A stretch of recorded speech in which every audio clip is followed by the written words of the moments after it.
partido uno, un manual de ortografía, de ya hace tiempo atrás. Y les había dicho que empezaran a revisar ese, porque dijimos que esta semana íbamos a empezar, o vamos a empezar más bien, a revisar lo correspondiente al uso de grafías. Pero recuerden que les estaba comentando que el uso de grafías es un tema que puede ser muy tedioso si nos ponemos a revisar regla por regla, ¿no? De forma específica.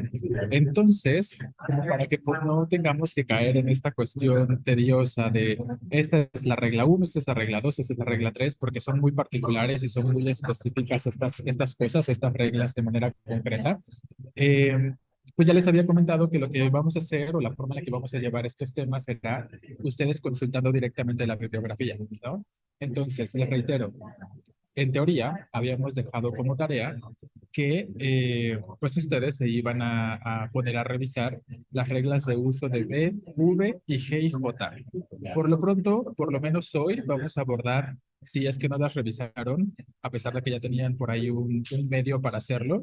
Por cierto, perdón, les comento que pueden ir al grupo de Classroom para que ahí puedan observar cómo tenemos todos estos otros elementos por allá, ¿no? Es decir, ya pueden identificar que les compartí un manual más, que es un poquito más actualizado, aunque más breve en cuanto a reglas y en cuanto a ejercicios, y otro manual que es de la Real Academia de la Lengua Española, que es está bueno porque aparte de venir grafías, viene de todo. Yo les recomiendo que si tienen tiempo revisen el de la RAE, porque van a encontrar cosas de concordancia ahí también, ¿no? Pueden encontrar distintas cosas de concordancia, pueden encontrar distintas cosas de ortografía, pero claro, son textos un poquito extensos, así que quedan ustedes específicamente revisarlos a detalle. O sea, yo no les voy a decir, vete a esta página y vete a esta página y vete a esta página. Ustedes descubran qué información les puede servir. Para eso existe el índice de los libros, ¿no? Para que ustedes puedan identificar en tal página, pueden encontrar tal información, ¿no? Entonces, ya lo pueden empezar a revisar, ya lo pueden empezar a consultar. Y les recomiendo entonces que estas tres bibliografías, la de León, que así se llama el autor del primero que les compartí, Antonio de León, la de Yusef o Yusaf, no me acuerdo exactamente cuál es el otro autor, y la de la RAE, son las que vamos a estar, las que yo les sugiero revisar de manera comparativa y lo que no encuentren en un manual, lo complementen con el otro, ¿no? Y lo complementen también con el otro. Entonces, esta es un poquito la forma en la que vamos a estar trabajando las reglas. Entonces, lo que yo voy a hacer aquí en clases es hablarles de aspectos más bien fonéticos, sobre todo fonéticos con respecto al uso de grafías, ¿vale? Entonces, vamos a ir compartiendo la pizarra ahorita. Les voy a hablar un poquito de forma introductoria y generalizante de cosas sobre la fonética, un poquito también de cosas sobre la fonología, al menos específicamente del español. Y ahí vamos a ir observando algunas cosas en las que nos vamos a enfocar un poquito más, ¿no? Entonces, déjenme, les voy compartiendo la pizarra y empezamos a compartir estos datos.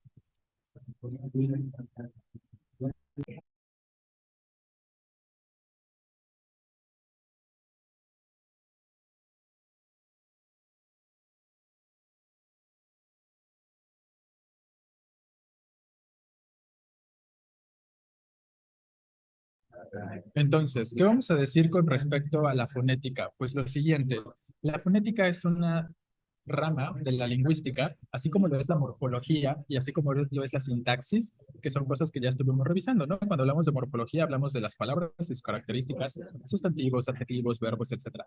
Cuando hablamos de la sintaxis, hablamos de estructuras oracionales, de grupos de palabras, ¿no? Y entonces ahí referimos al sujeto, al predicado, entre otras cosas.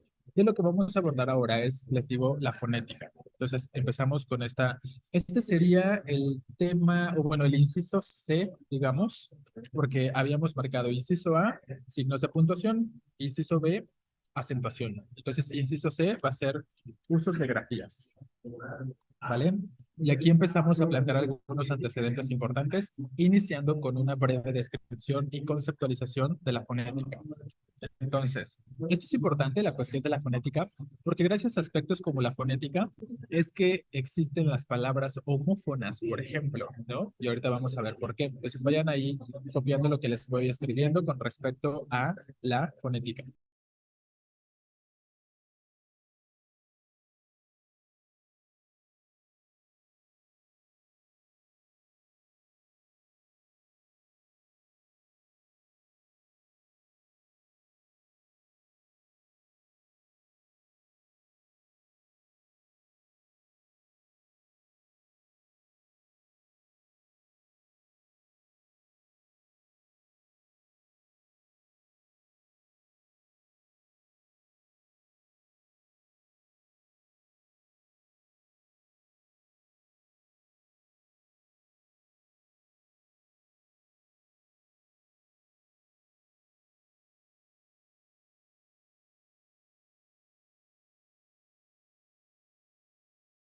Ahí, perdón, como les estaba diciendo, ahí les pongo de forma muy simple. La fonética es la rama de la lingüística que se encarga del estudio de los sonidos en el lenguaje y la forma en la que se producen, en la que los sonidos se producen. Vamos a poner en la que estos se producen, ¿vale?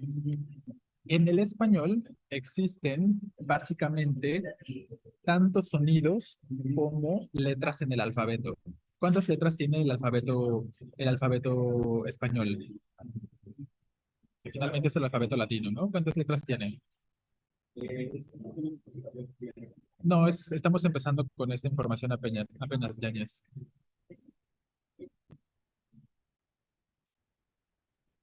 Entonces, ¿sabemos cuántas letras? Bueno, por ahí algunos dicen que 23, algunos dicen que 27, ¿no? Pues ambos aspectos podrían considerarse correctos. Eh, por ejemplo, depende del autor, ¿no? Obviamente va a depender de qué autor estemos consultando. Y hay autores, por ejemplo, que no consideran una letra la che, ¿no? Y que consideran más bien que la che es un sonido, porque en sí la letra es la representación, perdón, gráfica, puede ser la C o la H, ¿no? En este sentido. Entonces, vamos a dejarlo un poquito abierto ahí, porque les reitero, si dependerá de qué autor, perdón, consulten, podrían ser 23 o podrían ser 27. Pero lo más habitual, lo que se considera cada vez más es 27, ¿no? Les reitero, todavía hay autores que consideran 23, pero no pasa nada, ¿no? Entonces, aquí lo importante es que podamos ir relacionando cómo cada grafía produce un sonido, ¿vale? Y ustedes piénsenlo. La grafía A, y lo acabo de producir, produce cierto sonido. La grafía B produce cierto sonido, que es v, v, ¿no? Específicamente. Ojo, también esta es una cuestión importante. Hay que diferenciar la representación gráfica, que son las letras, y los sonidos que cada letra puede producir, ¿no? Eso es lo que vamos a plantear por acá.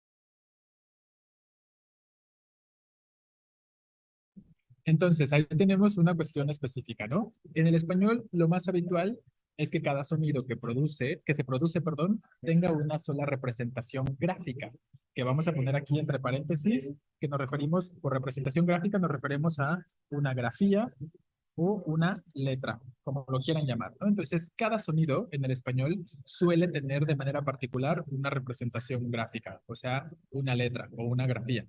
Aunque, claro, van a existir excepciones, ¿vale? Entonces, de pronto, existen sonidos que se pueden representar con más de una grafía.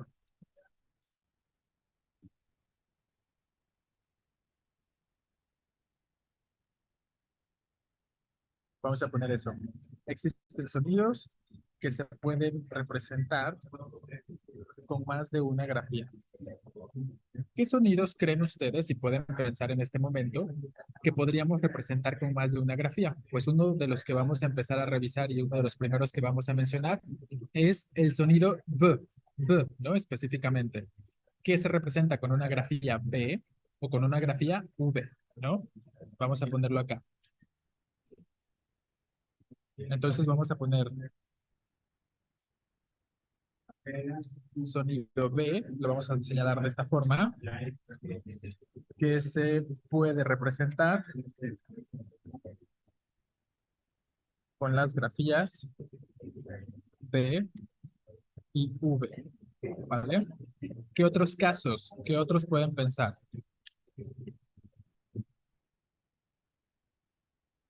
El sonido S, ¿no? ¿Con qué grafías podemos representar este sonido S?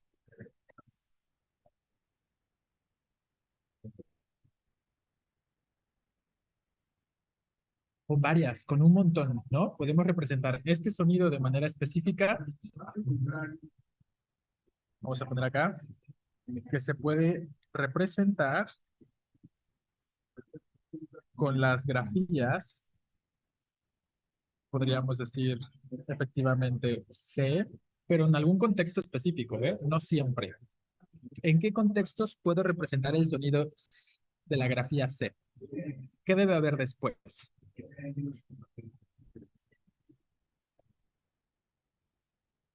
Para que yo pueda decir que la grafía C produce el sonido de S, vocales, ¿no? Vocales E y vocales I específicamente, ¿no? Como en cereal, como en cielo, como en canción, exacto, ¿no? Ahí podríamos pensar en estos ejemplos. Entonces, ojo, no siempre, esto es importante también, ahorita, bueno, no ahorita, pero lo vamos a ir derivando y viendo cada vez que vayamos hablando de los pares de grafías que nos interesan o los grupos de grafías que nos interesan, ahí vamos a ir especificando tal grafía en combinación con tal sonido vocálico produce tal sonido, ¿no? Entonces, en este caso, esta sería la cuestión, ¿no? Sonido que se puede representar con las grafías C, ¿qué otra? Con la grafía S específicamente, con la grafía Z también, ¿no? Con la grafía X, por ahí alguien estaba diciendo con la grafía X, es correcto. Entonces, esas tres, ¿no? De manera concreta, ¿vale? Entonces, yo nada más les estoy poniendo aquí un par de ejemplos. No significa que son todos, es nada más para que ustedes puedan visualizar algunas de esas cosas que les estoy comentando. Efectivamente, ¿no? El sonido de Y, que es un sonido palatal, Y, ¿no? Se puede representar con una Y o se puede representar con una doble L. Entonces, vamos a ir viendo todos esos grupos, vamos a ir viendo todos esos pares o grupos de grafías que finalmente pueden producir el mismo sonido. Y eso es lo que más nos va a interesar acá, porque como los decía, gracias a esta coincidencia en la que de pronto un solo sonido se puede representar con distintas grafías, es que se terminan derivando algunos fenómenos fonéticos como las palabras homófonas, ¿no? Entonces vamos a retomar esto. Ya les puse aquí, ¿no? Existen sonidos que se pueden representar con más de una grafía. Tenemos los ejemplos y vamos a poner, esto derivará en fenómenos fonéticos, fonológicos, ay, fono, perdón, fonológicos, como las palabras homófonas, ¿no? Esa sería una cuestión. Y justo después de esto, después del tema de uso de grafías, vamos a ir dando paso a este otro tema de relaciones semánticas, donde vamos a estar revisando o hablando justo de las palabras homófonas. Entonces ahí se van tejiendo redes de información, ¿no? De cómo vamos retomando temas que hemos venido revisando con anterioridad. ¿Hasta aquí tenemos alguna pregunta o alguna duda con lo que hemos venido planteando? Entonces, de hecho, yo sé que a ustedes, a muchos, se les hace complicado el español, ¿no? Por la gran cantidad, eso es lo que siempre comentan, tiene demasiadas reglas ortográficas. Y sí, tal vez en la parte ortográfica es complejo, ¿no? El español. Pero en la parte fonética y fonológica, el español es mucho más sencillo que otros idiomas, como el inglés, por ejemplo, ¿no? Piensen ustedes, los que hablan inglés, o yo sé que todos en algún momento han llevado por lo menos una clase de inglés durante su educación, ¿no? Vamos a pensar un poquito, exacto, tiene muchos sonidos para una sola grafía, ¿no? Todo depende de la raíz de la palabra, de si la vocal, sobre todo hablando de las vocales. En teoría, ¿cuántas vocales existen en el inglés? Cinco, ¿no? Cinco representaciones gráficas o cinco letras o cinco grafías que representan sonidos vocálicos. Pero la realidad es que la cantidad de sonidos vocálicos que se pueden producir en el inglés son 17, ¿no? Así de complejo es el inglés con respecto a aspectos fonéticos y fonológicos, ¿no? Entonces, ahí tenemos una ventaja y ahí es mucho más sencillo el español. Por eso cuando ustedes luego me han preguntado, ¿qué idioma cree que es el más difícil?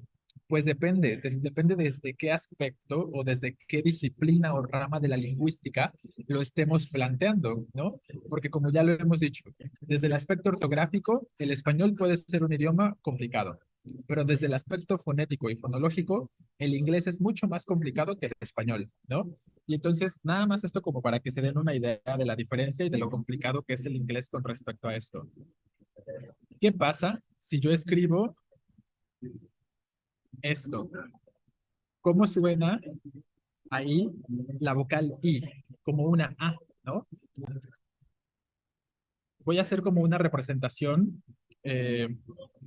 fonética. Estoy intentando hacer una representación fonética de estas palabras, ¿no? Entonces, ¿qué pasa ahí con la I? Suena como una, no digo min, no digo mine, digo mind, ¿no? ¿Qué pasa si yo digo, eh, ¿cómo suena esta palabra? ¿Cómo haríamos la representación fonética? Y sigo hablando de la I, ¿no? Específicamente. Ahí tendríamos iron, ¿no? Entonces, ahí hay una coincidencia, a pesar de que su ubicación es diferente, ¿no? Estamos hablando de únicamente aspectos, les reitero, fonéticos, de sonido, de cómo se escucha. Eh, Díganme una palabra o escríbanme una palabra donde consideren que la I sí suena como una vocal I en el español para nosotros, en el inglés. ¿Qué dirían acá? Por ejemplo, ¿no? Igloo, que finalmente sigue teniendo este mismo sonido, exacto de I, de manera de I específicamente, ¿vale? Entonces, bueno, la idea aquí es nada más que ustedes puedan visualizar la complejidad que tienen otros idiomas con respecto al aspecto fonético o con base a los aspectos fonéticos en comparación con el español, que en el español es mucho más sencillo porque si yo veo cierta grafía, voy a saber exactamente mucho más fácil cómo voy a pronunciar esa palabra, a diferencia si veo una palabra en inglés con sonidos vocálicos que puedan ser comunes. Ah, bueno, esa es buena, ¿no? Efectivamente.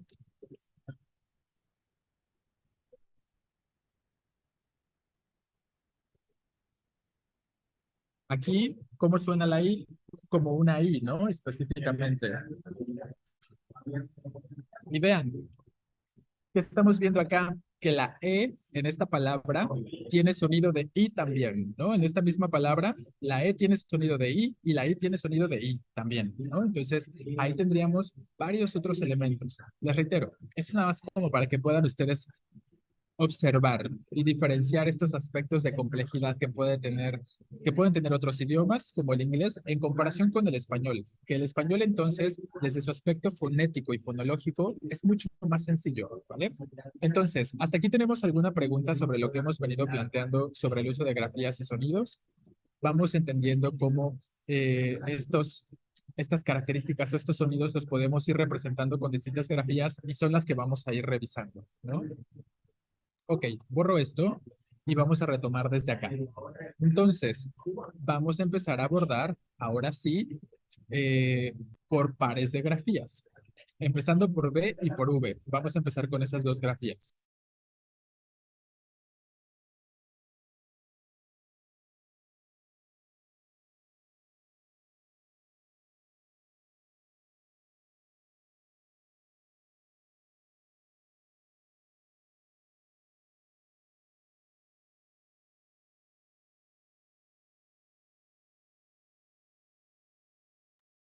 Bueno, como número uno vamos a plantear justo B y V. Y vamos a hablar de sus características fonéticas, que ya dijimos que finalmente la lingüística y específicamente más bien, perdón, la fonética es esa rama que se encarga del estudio de los sonidos y la forma en la que estos sonidos se van a producir, ¿no? Entonces vamos a ir mencionando cómo se producen estos sonidos. Aquí quiero, los fonemas también se pueden clasificar en vocálicos y consonánticos. Efectivamente, Yáñez, ¿no? Ahí tenemos sonidos vocálicos o fonemas vocálicos y fonemas consonánticos. Que el fonema sería como la unidad mínima de significado desde el aspecto de la fonética, ¿no? Efectivamente. Así como el sintagma es la unidad mínima de significado en la sintaxis, o como el morfema es la unidad mínima de significado en la morfología, ¿no? Entonces, los fonemas son también vocálicos y consonánticos, así es. En el español, los sonidos o los fonemas vocálicos la mayoría de ellos son muy claros y son muy específicos y están bien establecidos. Van a variar un poquito dependiendo de su ubicación, si están entre consonantes o si están al principio, si están al final, pero varían muy poquitito. Varían en cuanto a básicamente la apertura de la boca. Que recuerden que cuando llegamos a hablar del triángulo de las vocales, mencionamos esta idea, ¿no? Que las vocales se clasifican por qué tanto abrimos la boca. Una de las clasificaciones al menos, ¿vale? Entonces, pero lo que comentas es correcto, ¿no? Los fonemas pueden ser tanto vocálicos como consonánticos, que básicamente son los sonidos más básicos o los sonidos más pequeños o mínimos que podríamos realizar desde el contexto de la fonética.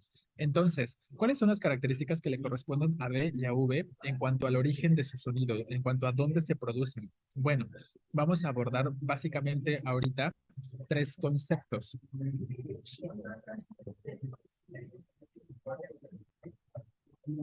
o tres ideas, ¿no? Lo primero que vamos a mencionar con respecto a las características de los sonidos,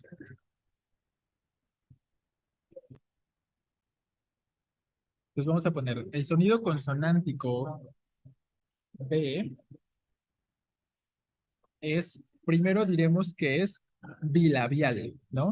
Siempre, ya sea la grafía B o la grafía V, siempre va a ser bilabial. ¿Qué significa que sea bilabial? Se refiere a el punto de producción del sonido. ¿Cómo logro producir, cómo tengo que mover la boca para poder producir este sonido de la B específicamente? ¿Y por qué creen que es bilabial? Porque si observan mis labios, B, bueno, vaca, becerro, vaso, ¿no? Se dan cuenta cómo unimos los dos labios, ¿no? Para poder producir este sonido y representarlo con estas grafías, tenemos que pegar los dos labios, por eso decimos que es bilabial. Aquí es importante mencionar lo siguiente. Hay muchas personas, a lo mejor alguno de ustedes se los llegaron a decir en la prepa, en la secundaria, o lo llegaron a escuchar en algún momento, en algún lugar, que el sonido de la V lo dicen como labiodental. Labiodental porque se produce uniendo los dientes superiores, perdón, al labio inferior, como vaca, verano, eh, veneno, ¿no? Hay muchas personas que pronuncian así, con esta intención de diferenciar el sonido de la B y diferenciar el sonido de la V, ¿no? De estas dos grafías. Pero la realidad es